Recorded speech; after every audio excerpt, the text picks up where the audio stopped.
Nosso boa noite a todos. Que Jesus nos ampare em mais essa oportunidade.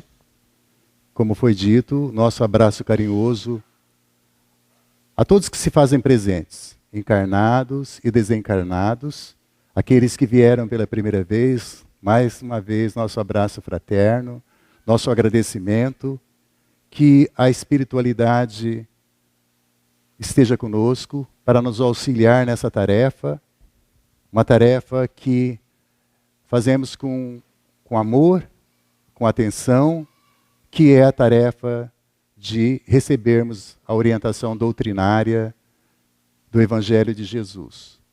Que Ele nos ampare em mais essa oportunidade. E que todos nós, ao final, possamos levar para os nossos lares um pouco do aprendizado para a nossa reflexão no dia a dia. O tema da noite, para a nossa reflexão, diz respeito a um roteiro que talvez seja o mais importante para todos nós enquanto vivemos na orbe terrestre. Talvez seja o núcleo mais importante para o nosso aprendizado, para o nosso auxílio, durante o período que aqui estamos estagiando, de forma tal que a certo momento nós possamos alçar voo maior dentro da escalada evolutiva a que todos nós estamos predestinados. O tema da noite diz respeito ao capítulo 22 do Evangelho segundo o Espiritismo. Não separeis o que Deus uniu.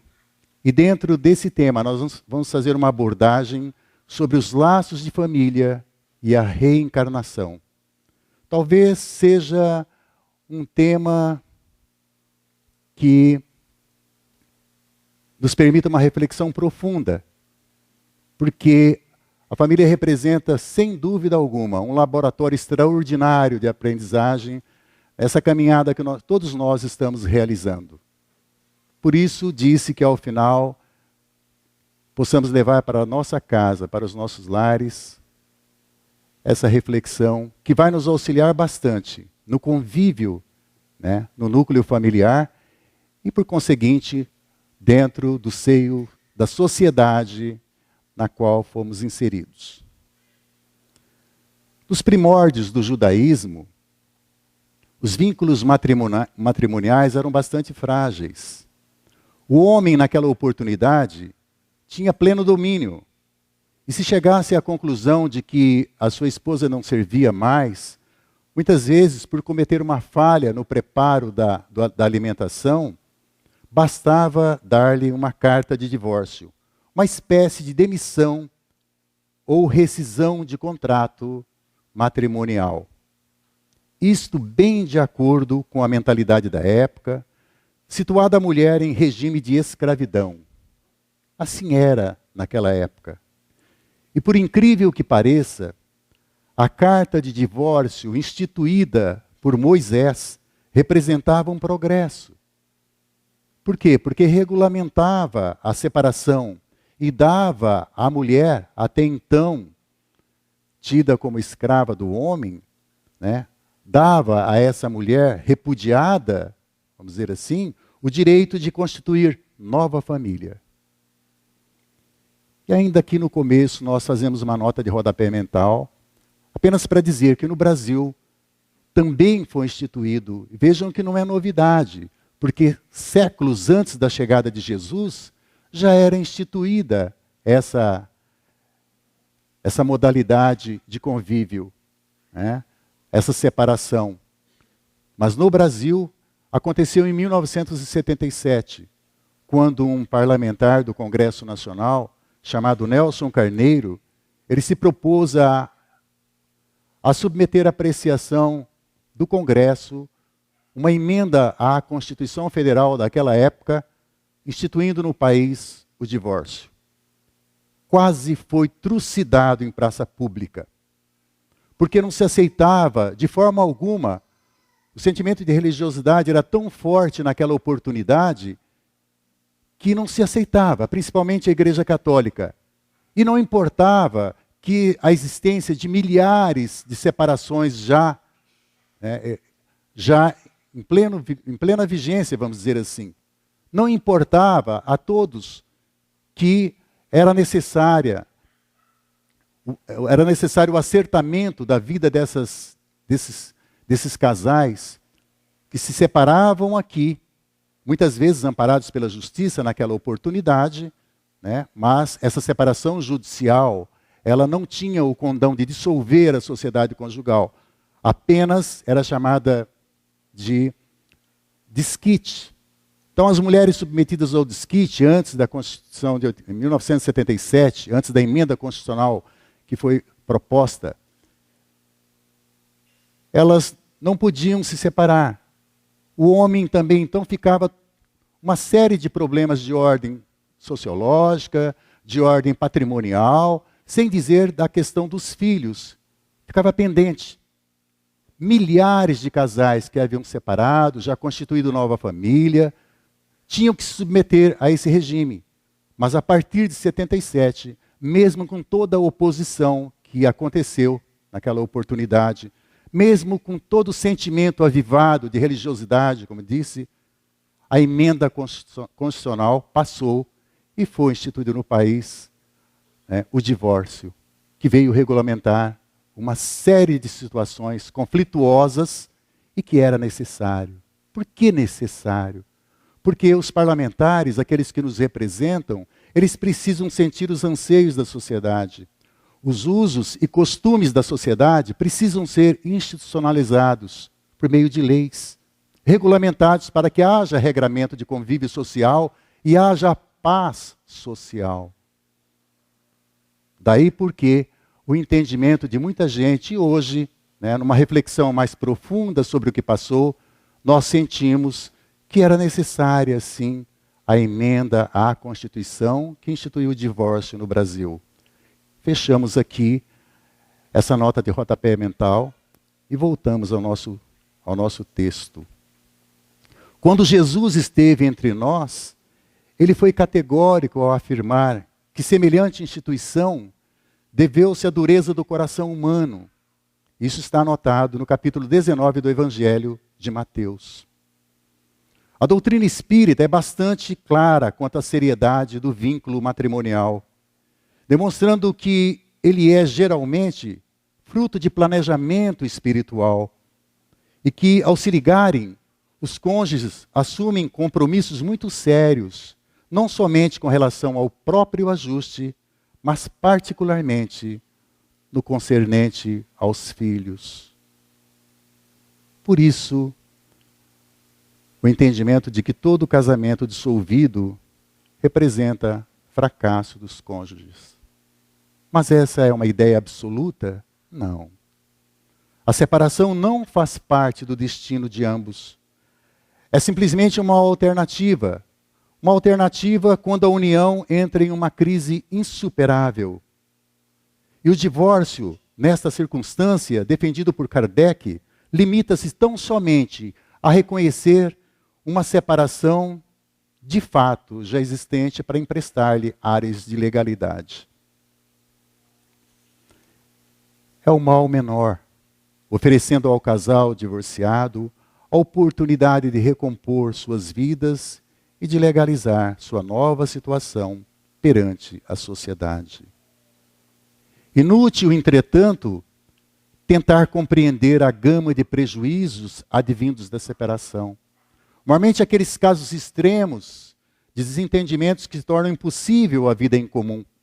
Nesta circunstância, nem toda a sabedoria do mundo convencerá o casal a permanecer juntos, superando suas desavenças.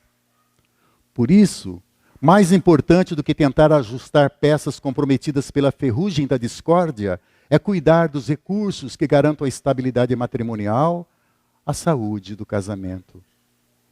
E a primeira providência é superar o velho engano cometido pelo homem e a mulher, que se julgam casados apenas porque assinaram um livro de registro civil, submetendo-se às disposições legais. Socialmente falando, o casamento é isso. Mas sob o ponto de vista moral e espiritual, trata-se de um compromisso a ser renovado todos os dias, de representar o empenho diário de dois seres de estrutura biológica e psicológica totalmente diferentes, no sentido de se ajustarem. Cérebro e coração, razão e sentimento, força e sensibilidade. O homem e a mulher são duas partes que se completam, mas somente com a força do amor. Emmanuel tem uma imagem muito feliz a respeito do casamento, quando diz que a euforia dos noivos no grande dia é semelhante à do estudante que recebe o diploma do curso superior. É o coroamento dos seus esforços, dos seus anseios, depois de períodos de luta, de sacrifícios, muitas vezes a peso de lágrimas. Mas depois vem o trabalho de cada dia, a dedicação, o sacrifício, para que o seu diploma represente para ele a base de uma vida melhor, econômica e socialmente. Assim também acontece com o casamento. Muita alegria no início, muito empenho, depois, porque nenhuma casa será um oásis de bênçãos e ternura se não for primeiro uma oficina de resignação, de boa vontade e de esforço conjunto em favor da paz. Lembrando ainda o Mestre Jesus, é preciso que combatamos a dureza dos nossos corações. Pois se bem analisarmos, vamos verificar que todo problema de relacionamento humano, em qualquer lugar, principalmente no lar, nasce justamente porque nosso coração se fecha com muita facilidade, principalmente quando aparecem as manifestações do egoísmo, que nos leva quase sempre a exigir mais dos outros e tão pouco de nós mesmos. A precipitação e o desgoverno das emoções respondem pela ruptura da responsabilidade assumida, levando muitos indivíduos ao naufrágio conjugal e à falência familiar, por exclusiva responsabilidade deles mesmos. Enquanto houver o sentimento de amor no coração do homem, e ele sempre existirá, por quê? Porque, por ser uma manifestação de Deus íncita na vida, o matrimônio permanecerá. E a família continuará sendo a célula fundamental da sociedade. Num outro viés, agora falamos da reencarnação, que representa a grande oportunidade do refazimento das relações afetivas do ponto de vista espiritual. Já nos primórdios da humanidade, os hebreus acreditavam que um homem que já morreu poderia voltar a viver. Então vejam que aquilo que hoje a doutrina espírita propaga não é exatamente uma novidade, não é algo sui generis. Os povos antigos já cultivavam essa ideia. Só que eles, os hebreus, não sabiam, não conheciam, não sabiam como explicar como isso poderia acontecer. Porque tinham uma vaga noção sobre a alma e como a alma se unia ao corpo. Então, eles chamavam a ressurreição, o que a doutrina hoje mais acertadamente chama de reencarnação. Assim como céu, inferno e purgatório, utilizados durante séculos, ressurreição pode ser entendida como uma figura de linguagem representando a reencarnação. E a reencarnação fortalece os laços de família, não aquela consanguínea, mas a da verdadeira família, formada pelos laços espirituais de afeição sincera, de afinidade de inclinações. Porque aquelas que se unem pelas afeições dos sentidos, pelos vínculos materiais, essas famílias se desfazem aqui mesmo na Terra, porque morrendo o corpo, morre também o interesse que existia. E os arquitetos da reencarnação poderão questionar. Lembra daquela pessoa, esposa ou marido, que você não amou? Pelo contrário, que você odiou? Vais voltar com ela. Vais voltar para o aprendizado. Primeiro deixar de odiá-la, depois para amá-la. Isso é lei de justiça. A menina chega em casa e diz: mãe, achei o homem da minha vida. Encontrei o meu príncipe. A família olha, observa o rapaz e pergunta entre si: o que essa menina viu nesse rapaz? Por outro lado, o rapaz chega em casa e diz à família: encontrei a minha outra metade, minha princesa. Esse véu de deslumbramento, muitas vezes, esconde o inimigo, o desafeto do passado. Forma-se o casal, vêm os filhos. Ela deseja escolher, quero um filho bonito, inteligentíssimo, para que não dê problema na escola. Ele, eufórico, diz que tem a cara e a inteligência do papai. Tudo é festa. Aí ocorre que a programação espiritual envia aquele filho que você rejeitou, que judiou, muitas vezes extirpado das entranhas da mãe, por razões menos felizes, e que tanto mal você fez. Não vem ali o inimigo do passado, justiça também. Por que não vem o inimigo do passado? Porque o esquecimento faz parte do processo reencarnatório. E a gente não reconhece, porque senão não teríamos a oportunidade do resgate. E ali nós temos então uma infância inteira de convivência para diluir esse ódio com a entrega do amor, amor de mãe pelos filhos, processo de justiça. Primeiro aprender a combater o ódio, depois perdoar e passar a amar infinitamente, como amam as mães. Jesus recomendou que devemos amar o próximo como a nós mesmos. E a família é essa escola de almas, onde podemos exercitar o amor para com algumas pessoas, para um dia amar a humanidade inteira. Na sua sabedoria suprema, o Senhor da vida distribui as pessoas nessas pequenas escolas chamadas lares, para esse sublime aprendizado de convívio, para o aparar das arestas que existem, muitas vezes encontradas ou alimentadas em vidas passadas ou aqui mesmo. E assim, em nossas múltiplas existências, vamos aprendendo o amor nas suas diversas faces. O amor de mãe para com os filhos, o amor dos filhos para com as mães, o amor dos tios para com os sobrinhos, dos sobrinhos para com os tios, o amor do avô para o neto, do neto para com o avô, de esposa para o marido e assim por diante. E quando conseguimos amar verdadeiramente um filho, por exemplo, nosso coração se enternece também pelos filhos alheios. Quando desenvolvemos profundo amor por uma avó ou pelos pais, toda vez que cruzarmos com um idoso ou uma idosa no nosso caminho, sentiremos algum carinho, porque nos lembraremos dos nossos velhinhos. Assim, os laços de afeto vão se formando, pouco a pouco, para que um dia possam se estender por toda a grande família humana. E considerando ainda a lei de reencarnação, ou seja, das várias existências, vamos solidificando esses laços de afetividade com o maior número de espíritos que estrategicamente nascem sob o mesmo teto.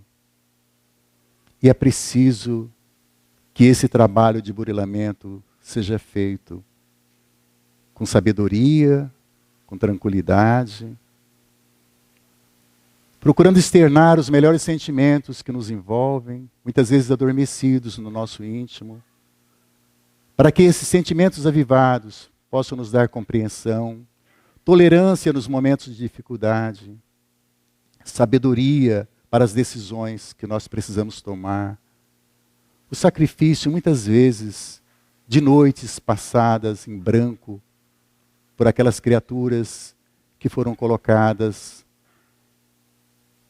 no nosso caminho, compreendendo que estamos aqui de passagem e que a dor é necessária dentro desse trabalho de burilamento, e que a dor bem compreendida, ela nos faz ascender do ponto de vista espiritual.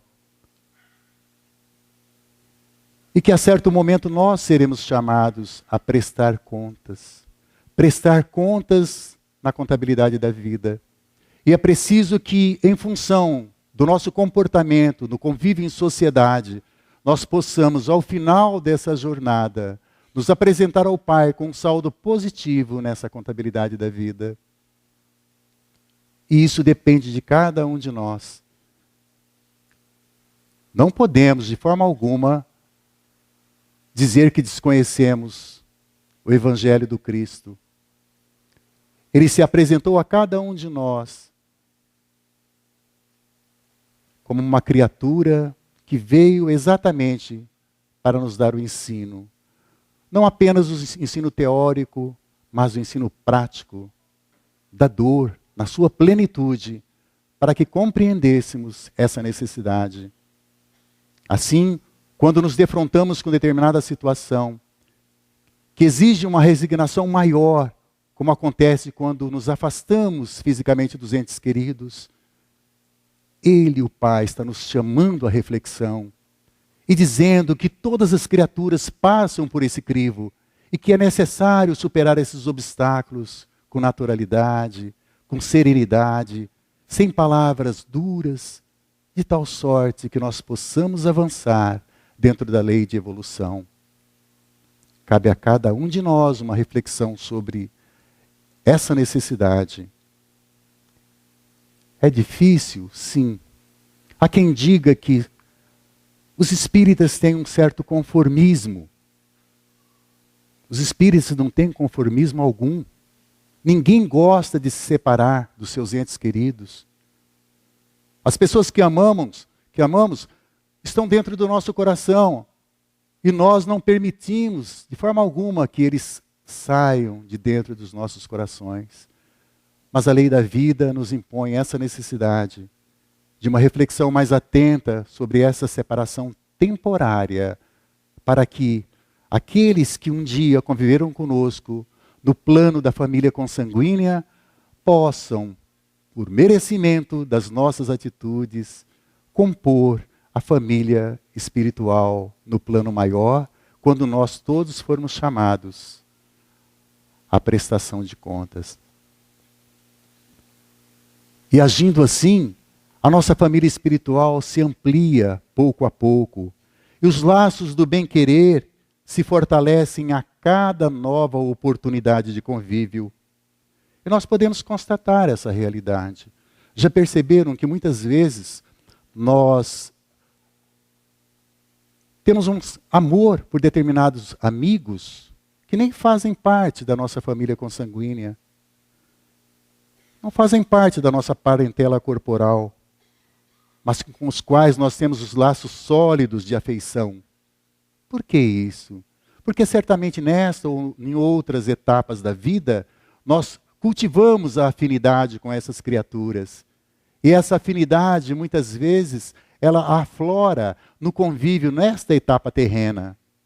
São amigos do coração, criaturas que nós alimentamos com sentimentos felizes e que agora se apresentam para uma nova jornada. Por isso, essa afeição por determinadas criaturas e, infelizmente, a incompreensão em relação àqueles que compõem o núcleo familiar, quando elegemos determinada pessoa como familiar problemático, perdendo a sagrada oportunidade do convívio fraterno, de exercitar a compreensão, de auxiliar, do carinho, para que nós possamos alçar voo maior dentro dessa lei de evolução. Acontece. Quantas vezes vemos, não nos cabe julgar, porque a cada um é dado segundo o seu merecimento, mas cabe a todos nós, a cada um de nós, se aproximar e auxiliar na medida do possível para que essa compreensão equivocada se altere, para que orgulho e egoísmo deem lugar ao amor, ao carinho, à atenção, à compreensão, à resignação. a tolerância. Quantos amigos não temos assim? Se o amor ao próximo é lei da vida, comecemos pelos nossos familiares, que a sabedoria divina reuniu no mesmo lar. Viver em família é um grande desafio. Aliás, viver é fácil, mas conviver é mais difícil. E por que constitui um grande desafio? Porque é um grande aprendizado, pois o convívio diário nos dá a oportunidade de limar as arestas e realizar progressos na senda evolutiva, ombro a ombro com aqueles que caminham conosco, preparando a grande família espiritual, a verdadeira família. Se você entender que tudo isso faz sentido, comece a observar as pessoas que cruzam o seu caminho com outros olhos. Com olhos de quem entende e atende à recomendação do Cristo: amai o próximo como a si mesmo. No livro SOS Família, psicografia de Divaldo Pereira Franco, Joana de Ângeles assegura que a família é a escola de aprendizagem, de redenção futura, da verdadeira libertação. É onde se costumam reatar os laços rompidos ou desajustados em vidas passadas. Ou ainda, como afirmam Chico Xavier e Herculano Pires no livro Na Era dos Espíritos, quando se questiona o que é família terrena. É aquela que permite o reajuste através da reencarnação, dissolvendo mágoas, liquidando contas, e que muitas vezes nós não compreendemos. Por que é que determinada criatura veio compor a nossa família consanguínea? Pela reencarnação, temos a oportunidade de reparar os erros do passado. Erros que foram cometidos contra os companheiros de jornada, nossos familiares consanguíneos, muitas vezes. E para isso, como diz Chico Xavier, estamos no local certo, com as pessoas certas, na família certa, para resgatar e atender a lei de evolução. Nesse sentido, a resposta do Espírito de Verdade a Kardec, na questão 774 do Livro dos Espíritos, é taxativa sobre o Instituto da Família. Há no homem alguma coisa a mais, além das necessidades físicas, que é a necessidade de progredir. E complementa: os laços de família constituem uma lei da natureza. Quis Deus, por essa forma, que os homens aprendessem a amar-se como irmãos. Eu nasci em Três Lagoas. Quando vou desencarnar? Eu não sei. E ninguém sabe. Nós não sabemos. E a partir daí, Emmanuel nos adverte: depressa, reconcilia-te com o teu inimigo enquanto é tempo. Porque depois pode ser tarde. Depois, já numa outra modalidade biológica, na sombra do anonimato, eles vão nos cobrar a falta cometida. Eles estarão conosco, porque fazem parte de nossas vidas. Não porque se distanciaram fisicamente, mas eles retornam, cobrando o gesto de carinho, de atenção, ou a atitude de desdém que tivemos para com eles durante o convívio, da oportunidade de trabalhar o coração, não o coração órgão físico, mas o coração sentimento, que nós precisamos entender e aplicar no convívio, não só junto à família, mas junto a todos aqueles que fazem parte do nosso grupo social e com os quais nós nos relacionamos. Precisamos colocar isso nos nossos corações. Como espírito, nós temos um corpo transitório. Esse fica. Toda a roupagem carnal, nós sabemos, volta ao pó. Mas o espírito prossegue, levando, às vezes, a mágoa, o ódio, o ressentimento, dos quais muitas vezes ele não consegue se livrar. É a lei de justiça e amor. Lei de Deus, lei natural, que o homem não revoga nem derroga. Aliás, quem dera que nós pudéssemos viver sob o império das leis naturais. Haveria maior respeito pela natureza. O amor habitaria em todos os corações. Teríamos uma conduta completamente diferente, voltada para os melhores sentimentos, nos distanciando cada vez mais desse materialismo exacerbado que nós hoje cultivamos e alimentamos, sempre com o desejo de, tendo algo, querer mais, mais e mais. Aquilo que é meu ou dos meus, primeiro. Depois eu vou ver se sobra algum tempo para os demais. Um gesto extremo de egoísmo, de orgulho. Quantas vezes somos chamados à reflexão sobre a necessidade da prática da caridade? Muitas vezes estamos diante da televisão. Já observei isso. E é preciso que estejamos atentos. E a matéria veiculada nos chama a atenção. Até porque as matérias veiculadas na televisão, principalmente no horário nobre, elas procuram mostrar as vísceras da degradação social. Porque isso chama a atenção ainda do ser humano. Porque invigilantes que somos, ainda nos prendemos a essas situações. E é preciso que eles mostrem essa degradação humana, porque assim deseja o patrocinador. E a audiência sobe quando essas notícias proliferam no dia a dia. Por isso, a necessidade da vigilância constante, para que essas informações possam passar pelo crivo da razão e nós possamos neutralizar aquelas informações que nos chegam para permitir que tão somente as boas inclinações possam tomar conta dos nossos corações. E aquelas informações que, embora sejam uma tônica de determinados programas, possam passar batido, vamos dizer assim, sem que nós agreguemos qualquer valor daquilo ali no nosso íntimo.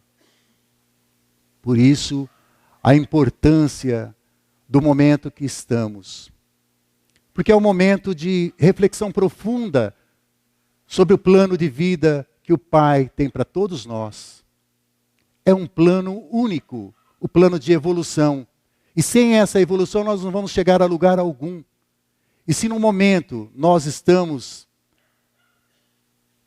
não cumprindo com esses mandamentos, conscientemente nós estamos nos distanciando dessa lei de evolução, atrasando o nosso compromisso espiritual, conturbando de alguma forma o planejamento espiritual que nós muitas vezes realizamos e prometemos colocar em prática quando da nossa chegada neste plano. É preciso então aproveitar essa jornada para fortalecer os laços de família, para estabelecer uma nova relação e viver a plenitude da verdadeira família. A família espiritual, na qual estaremos inseridos em breve, por amor daquele que é o Senhor de nossas vidas. As dificuldades constituem processo natural. Nós sabemos disso, mas há uma dificuldade enorme de compreender essas vicissitudes, as dores. E nós permitimos que o inconformismo tome conta dos nossos corações. Em algumas vezes culpando o Pai pelas dificuldades que atravessamos, numa incompreensão absoluta, já que todos nós estamos inseridos no mesmo meio, sofrendo as mesmas reações e passando pelas mesmas dificuldades.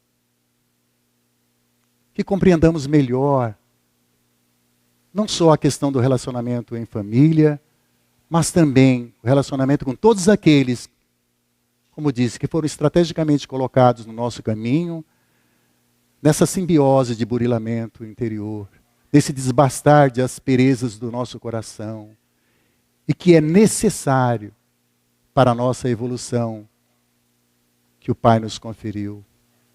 Sacrifícios.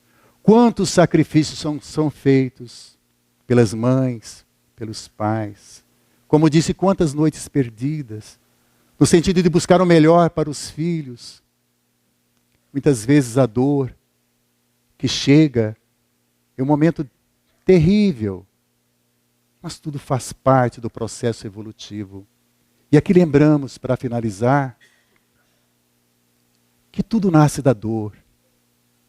As pérolas, muitas vezes, que adornam com braceletes, gargantilhas, as mulheres, que dão elegância às mulheres, elas chegaram também pela dor.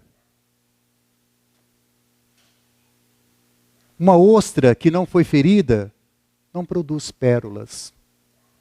Pérolas são produtos da dor, resultado de entrada de uma substância estranha e indesejável no interior da ostra, como um parasita ou um grão de areia. Pérolas são feridas curadas. A areia penetra, mas uma substância chamada nácar cobre o grão de areia com camadas e camadas para proteger o corpo da ostra. E como resultado, uma linda pérola vai se formando. Uma ostra que não foi ferida de algum modo não produz pérolas, pois pérola é uma ferida cicatrizada. E aí questionamos, e você? Já se sentiu ferido pelas palavras rudes de alguém? Já foi acusado de ter dito coisas que não disse? Suas ideias já foram rejeitadas ou mal interpretadas? Você já sofreu os duros golpes do preconceito que ainda domina os nossos corações? Então produz uma pérola. Produz uma pérola, porque a maioria das pessoas aprende apenas a cultivar-se ressentimentos, deixando de lado, muitas vezes, o aprendizado, deixando feridas expostas e alimentando-as com vários tipos de sentimentos infelizes, não permitindo a cicatrização. Assim, vemos muitas vezes ostras vazias, não porque não tenham sido feridas, mas porque não souberam perdoar, não souberam compreender e transformar a dor em sentimento de amor ao próximo. Que Jesus nos abençoe e faça sempre de nós um instrumento de amor e de paz. E que possamos levar para as nossas casas os fluidos positivos que aqui aurimos, as energias saudáveis que nós precisamos no dia a dia, para que amanhã possamos nos transformar em pessoas mais saudáveis do ponto de vista espiritual, mais compreensivas, prudentes, permitindo avivar esses sentimentos melhores que temos, e que prevaleça aquele que pode resumir todos os demais, o amor ao próximo. Que assim seja.